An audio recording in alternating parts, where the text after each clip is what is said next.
Okay, YouTube, this is not a fancy video, but it's going to get the point across. This video is being made for the new update to A7 Mark II. That's the Sony A7 Mark II. I'm going to move all the way over here, actually up here and then over, so you can see the actual version, which is right here. It has been updated, and the lens version is 0.31. So the previous version was 1.2.1 is the one I had. Some people had 2.0. Either way, it doesn't really matter because that's all old now. What I'm going to be doing here for you guys is demonstrate 3 EF lenses on this and how they actually behave with this update. This is using the PhotoDX Pro adapter. Hopefully you can see that. It should be kind of clear on here. I'm just trying to do this literally on the deck because it's a beautiful day outside, and you should be able to see all the points. So what I actually have on right now, and the first thing I want to really show you is this is a big difference right here. Just like the A7R2, we have the raw file, and it's compressed and uncompressed now. The biggest difference you'll see is I'm going to leave it uncompressed for a second and go back here. I'm not sure if you can actually see this. I'm trying to cover this so you can read the amount of frames you can take on this 64 gig card, which is about 1133 right now. When I go into the menu and change this to uncompressed, watch the difference. We're down to 581. It's literally half as many shots as what you can get. So I have not brought these files into Lightroom or Photoshop to see what the big difference is, but it looks like there's a massive difference in the size of the file, which is always welcome. More detail, is always good. Right now, the other beauty of this is you can see the AFC is kicked on, and then the single shots here. So this option was not available when you attached an adapter before, especially the PhotoDX, and now it works perfectly fine. What the lens that I have on there right now is a 24-85. It's a very old lens. This lens has probably been around since I would say 94, 95. Stunning USM lens. Just didn't want to carry the 24-105 L around, just too much weight, half the weight. Amazing optics, and as you'll see, the face detection is actually turned on here. So let me just go ahead and show you that, so you can see it. This is something that we could not do before. So you can see face detect area is on. This was actually all, just like here, it was blocked out and not available. So they've turned all of this on, and all of this functionality is available. And then obviously you can display the AF area. You'll see as I press in, I'm not sure if you can actually see those little green dots. I'm going to try to move the camera around. This is on continuous focus, so it's actually trying to track the subject as it goes across, and it's showing you the face detection points. It's stunning that I can do that with this lens. I'm going to go back in here for a second. Actually, I don't even need to go there. I can go here and move it to single shot just to show you how fast it is. You'll see it's already found it, if you can see that, because the face detection piece is on. You guys can hear the clicks.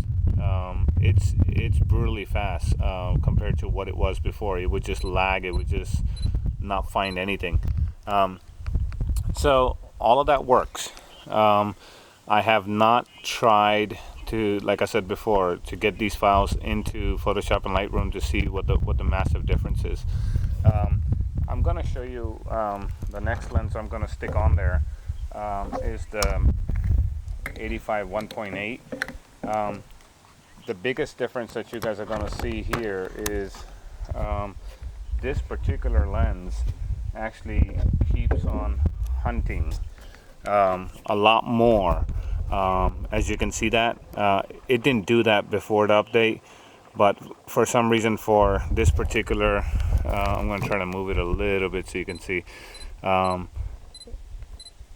It's going faster now, so I think it's actually relearning some of this. But initially when I put it on as the first lens on there, it didn't know what to do with it. It just was going haywire.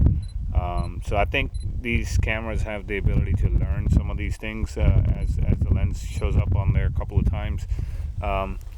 As you can see into the screen, it's starting to do that again. So the moment it does that, I let go of it and then try again. And then once I get the lock, then it's good to go once it's in the general area. The biggest problem comes in when you actually make it go into continuous mode. You'll see all of those points light up, but you see what it's doing there.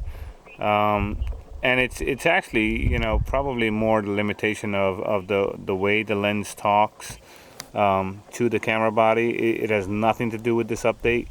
It also has a little bit to do with the actual adapter. I'm sure maybe the Metabones doesn't do that. In any case, I'm not going to use this in continuous mode anyway because it's a portrait lens. But for portraiture, if I can get confirmation where once I get it stabilized, there you go. If I can get confirmation that fast, I'm perfectly okay with that.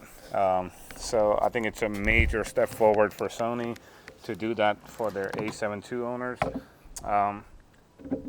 The last lens I'm going to do on this video, I don't want to bore you guys. You guys can do your own lenses to whatever you like, is the 70-200. And it's pretty quick with this, as you can see. This has absolutely no issues.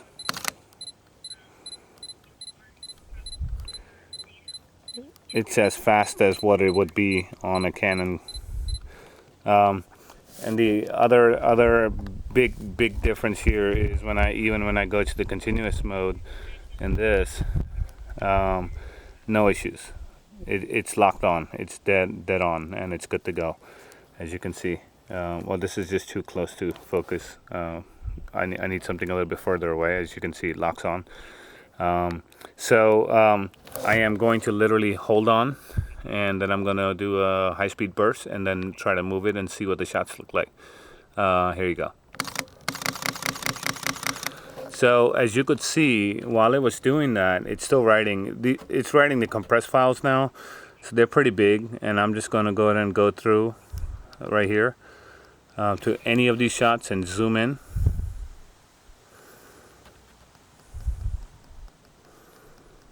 So it looks like it got the focus down to here. So, and it's dead on, and it got it. Even a high-speed burst while I'm actually moving the lens. So I'm not sure if it's good enough to be a birding camera just yet and replace the 1D bodies, but you know, I think we're getting there, and it's actually looking pretty good. So Sony's done an amazing job with this, and rolling this out to us, allowing us the ability to be able to reuse this camera in a whole different way. I would love to shoot it at the next runway shot. Runway shoot that I do. I could not do it at the last one because I just didn't have this, and I'm very excited to try it at the next one, and it would just be awesome. And just eventually, if I can eliminate all of my Canon gear with the weight, I'd be happy to do that. So keep watching. Hope you liked the video. Subscribe, and I will talk to you soon. And post your opinions after you do this update. See how it works out with your lenses, because I know everyone has different lenses. I have more lenses, but just for the purpose of this video, I just wanted to get out at least 3 so you guys can get an idea. Thanks.